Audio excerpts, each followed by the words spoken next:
Hi, my name's Leslie Dutton and I'm from Virgin Money, and I'm based here at Leeds City Office on Briggate in Leeds, and part of my role is to talk to employees about financial well-being. I think the first step to take to feel confident is actually getting yourself a budget planner, so you have a picture of where your money's actually going. So research has shown that people who have that picture have a better overall financial well-being.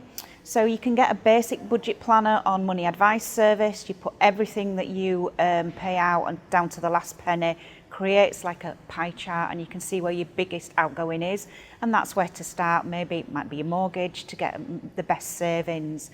Quite a lot of banks now offer a budget planner within their bank accounts on the high street banks, including ourselves, where you can tag your transactions, you can set yourself budgets for the month. So it gives you a picture of where your money's going, so you can make the most of your disposable income. I think don't panic. So just start off with something small. So when you've done your budget planner, look at one thing at a time. Try to help yourself. Don't bury your head in the sand. And if you look at one thing at a time, say it might be your energy provider, and when you've reduced the cost of that, it's quite consuming, then you want to find something else that you can save money on. Clean up your direct debits on a regular basis to make sure you're not duplicating payments and you're making the most and you've got the right type of banking for you. And also speak to your bank if it is out of control. We have a financial care system whereby our employees are there to actually help people manage the money more effectively. And people don't go into banks now such to transact. So everybody that's in the store are there really to help you and give you guidance and advice. So don't be afraid to approach your bank. Gone are the days where you need to get suited and booted to go and see your bank manager. I think it's really good to start off with a rainy day fund, so you can absorb unforeseen costs that crop up, say your car breaking down, that sort of thing, so you don't have to borrow on overdrafts and things that may cost you quite a lot of money. Now, word is that you should have 3 months' salary in savings to fall back on should anything crop up, but that's not always possible for people. So all I would say is just start off small. Whatever you can afford to pay, when you've looked at your budget planner and you've got a picture of what's going out and going in, try and put a little bit into savings. That will mount up over time and you'll be surprised how quickly you'll get some savings behind you. Tips to save, I would say make sure that you have a standing order set up on payday, so that money goes straight into a savings account and you know that everything's left is for yourself. Quite often banks offer sweeping facilities, so the day before payday you can sweep whatever's left or a certain amount into a savings account, so you've not got that temptation to borrow. And set yourself some goals. So it might be Christmas, holidays. A lot of these spend analysis type bank accounts have pots where you can actually set yourself a goal for whatever you need, and it'll tell you how much you need to put away each month to actually achieve that. Credit score is important. It's your ticket to the game, really. It helps lenders assess your credit worthiness, really, and it makes them lend responsibly and guarantees they're going to get their money back at the end of the day. Obviously, the higher your credit score, the more likely to be accepted, and in some cases, the better deal you've got.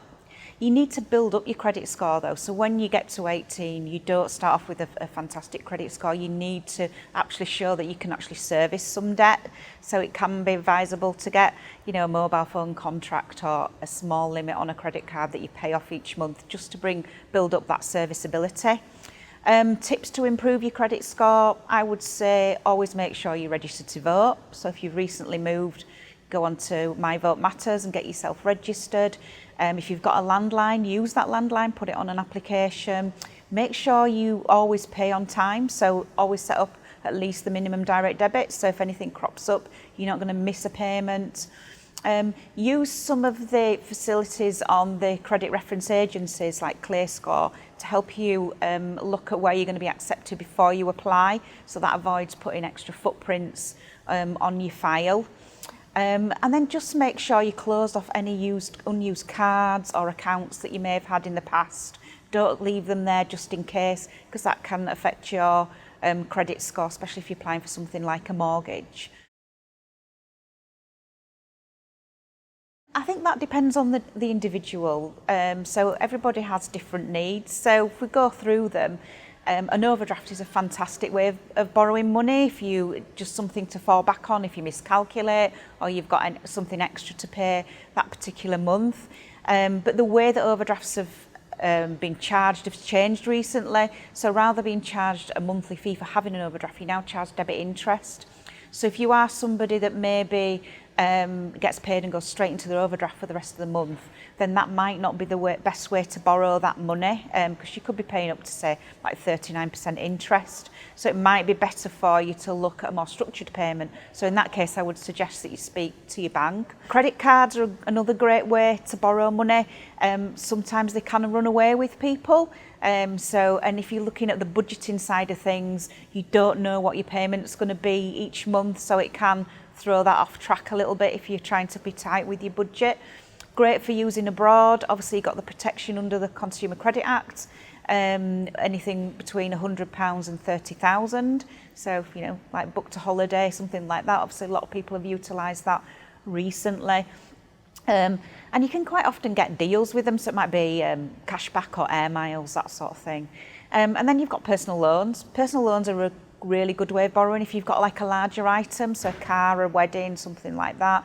It's a structured payment, so when you talk about budgeting as well, you know how much you're going to pay each month, and you know at the end of that 3, 5, 10 years, whatever that may be, that debt's gone. So for some people, that's a better way of borrowing money. So I suppose it depends, A, what you want to borrow the money for, and B, you as an individual.